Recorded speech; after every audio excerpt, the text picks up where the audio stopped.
মারছে কেন? আওয়ামী লীগ সরকার আমাকে মারতেছে, বিএনপির লোকও মারতেছে। তাই আমি যেহেতু আমার মার খাওয়ার জন্য আমার ধর্ম হয়ে গেছে, তাহলে আমার আর মনে কি এর দরকার নেই, এই রাজনীতির আর দরকার নেই। মার খাওয়াতে মার আর খাইতে চাই না ভাই। আমি আমার মায়ের নিয়ে মা বউ ছেলেদের তাদের কাছে থাকতে, কারণ আমি তো আগেও বলছি, এখন আমি মারা গেলে আমার মা বাপক দেখার মতো কোনো লেখা, আমার বাপ মারা গেছে, আমার মা আমার বউ ছেলে দেখার মতো কেউ নেই, তাহলে আমার এই রাজনীতির দরকার নেই। আজকে আমাকে মারছে, আমি রাজনীতি ছেড়ে দিচ্ছি, জনগণের কোনো সেবা ছেড়ে দিচ্ছি, এই নিয়ে প্রশ্ন করেন। অতীতের কোনো কাউকে নিয়ে প্রশ্ন করার দরকার নেই।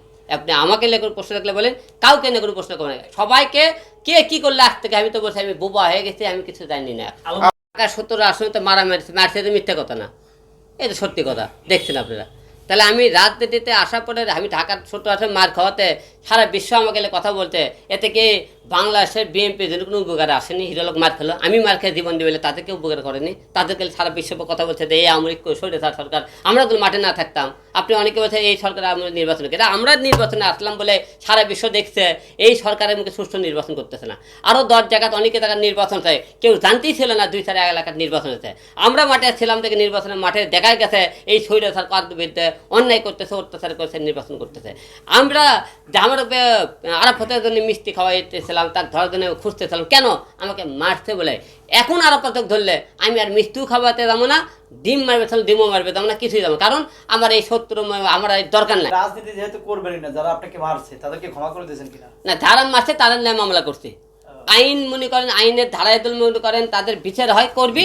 না হলে অতীতেও আমাকে অনেকেই মারছে, মামলা করছে, তাদের বিচার হয়নি, এদের বিচার হয়তো হবে না। কিন্তু আমি মারছে, আমার মারা হিসেবে আমার একটা আইনের পক্ষে শ্রদ্ধা আছে, সে মামলা করছি, তারা বিচার করলে করবি, না করলে না করবি।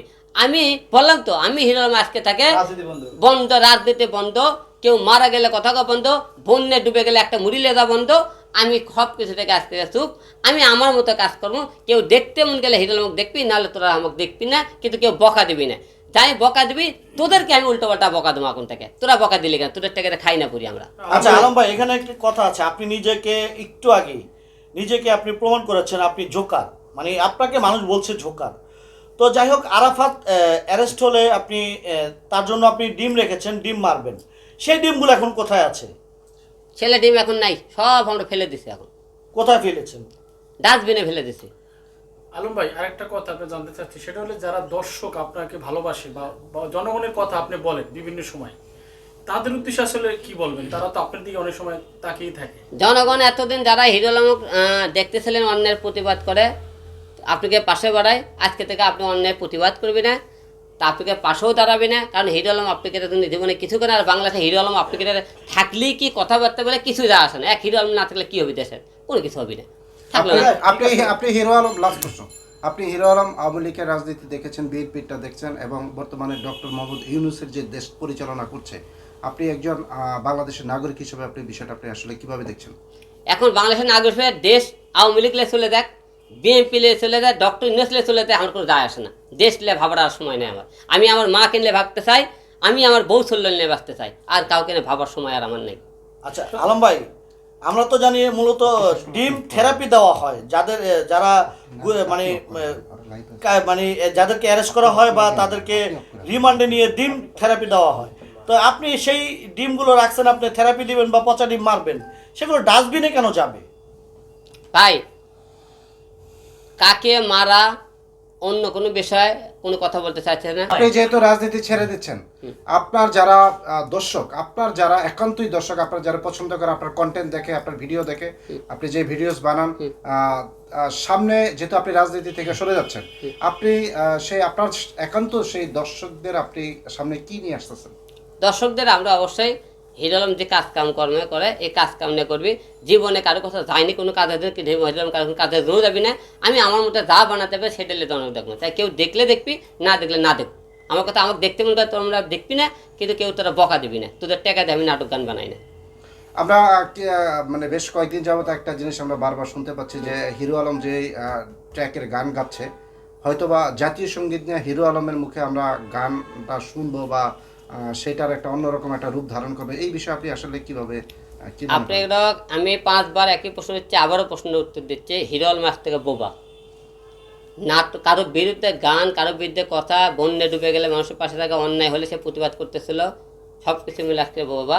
হিরো আলম হিরো আলম হলে ভাববি, আমার মাকে নিয়ে ভাবি, আমি আমার বউ চলকে নিয়ে ভাববো, আর কাউকে ভাবি না। আলম ভাই, আপনার সাথে আর একটা কোশ্চেন, আওয়ামী লীগ আপনাকে মারলো, বিএনপিও আপনাকে মারলো, সেই ক্ষেত্রে আপনি কি হিরো কিনা?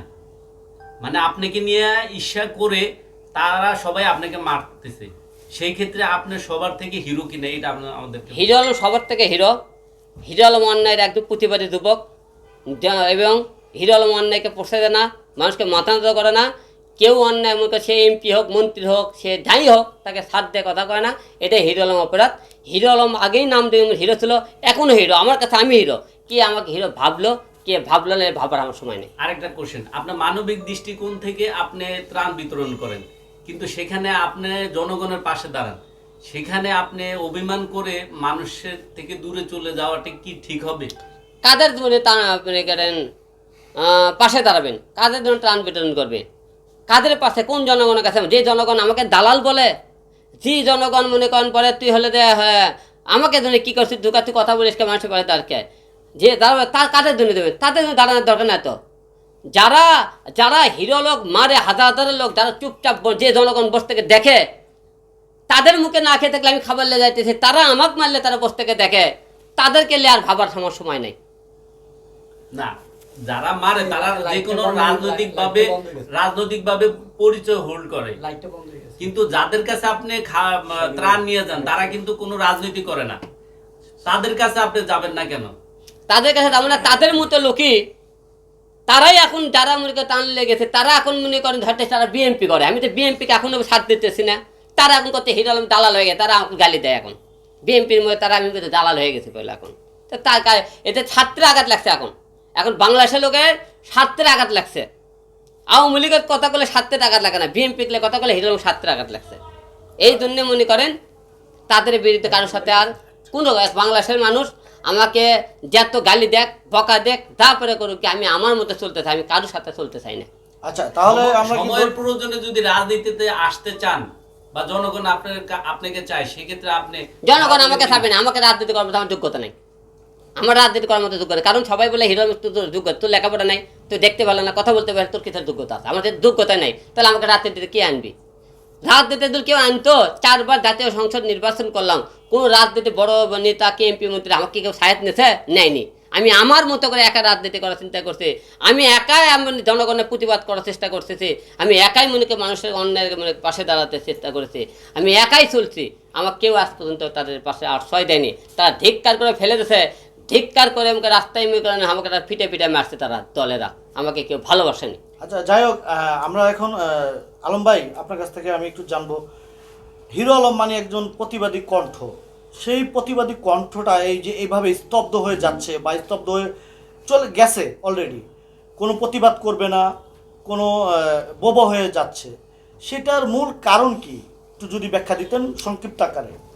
মূল কারণ হলো যে যেখানে যে দোষে মানুষ আমাকে মূল্যায়ন করলো না, অন্যায় প্রতিবাদ করলে তাকে মনে করেন মারা হয়, কেউ মনে করেন কোনো রাজনীতির দল আমাকে মনে করেন আশ্রয় দেয়নি, এবং আমি আশ্রয় করার পাওয়ার মতো যোগ্য না, লেখাপড়া নাই, অন্যায়ের প্রতিবাদে মানুষের পাশে দাঁড়ায় আমার কষ্টের টাকা নিয়ে দেয়, সেখানেও আমার মূল্যায়ন নাই, এবং আমাকে যখন মারে লোকজন চুপচাপ দাঁড়িয়ে থাকে দেখে, তাহলে আমি তো বাংলাদেশে জনগণের জন্য এত কিছু করেও তো আমার নিজের কোনো মূল্যায়ন পাইলাম না।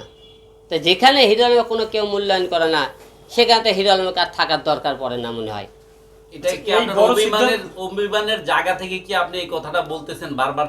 আমি অভিমানের জায়গা থেকে বলতেছি, এবং আমি অনেক চেষ্টা করে জনগণের মধ্যে থাকার চেষ্টা করেছি, কিন্তু আমি থাকতে পারিনি। তার দূর প্রতিবারই আমাকে জনগণ সেখান থেকে লাঞ্ছিত করেছে, মারে পিঠে বার করেছে, এবং আমাকে তারা আশ্রয় দেয়নি। এই জন্য আমি মারা গেলে আমার পরিবার হলে এতিম হয়ে যাবে, এই জন্য আমি চলে যাইতেছি। আপনাকে যারা মারছে তারা কিন্তু মুষ্টিমেয় কয়েকজন লোক, কিন্তু আপনার যে জনপ্রিয়তা সেটা সারা বাংলাদেশে, সেই ক্ষেত্রে কি আপনি এই ধরনের অভিমান করে থাকবেন কিনা? না, আমাকে যারা মারছে তা তবে একটা দলের লোক, দল তো তাদের বিচার করলো না। আওয়ামী লীগ যখন মারলো, আওয়ামী লীগ তো তাদের বিচার করলো না। বিএনপি মারলো, বিএনপি তো কোনো বিচার করলো না তারা। এবং যারা প্রতিটা বড় বড় রাজনীতির দল, হিরো আলমকে তো কেউ মূল্যায়ন করলো না। যারা মনে করেন বুদ্ধিদাতা, যারা সুশীল শ্যামল শ্রেণীর লোক, যারা বলে শিক্ষিত, তারাও তো মূল্যায়ন করলো না হিরো আলমক। চেষ্টা করছে তো হিরো আলম লড়াই সংগ্রাম করে তাদের কাছে থাকার, কেউ তো মূল্যায়ন দিল না। তাহলে কেন থাকবো সেখানে আমি? আমি কি অনেকেই বললেন, বড় বড়